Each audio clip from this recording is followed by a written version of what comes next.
sampah rumah sakit ataupun pajak.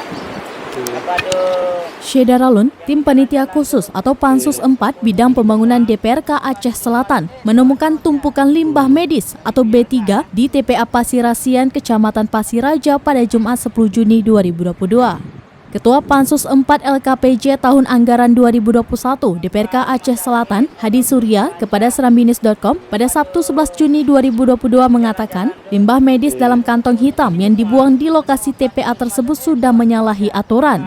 Menurut politisi dari Partai Gerindra itu, limbah medis tidak boleh dibuang sembarangan karena bisa akan menjadi kasus pidana.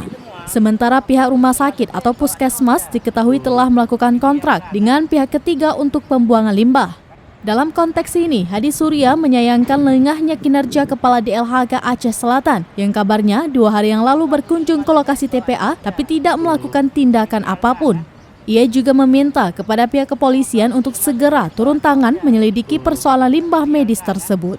Dari Tapak Tuan, Taufiza, Serambion TV. Bawa drone aja. Nggak dibiarkan,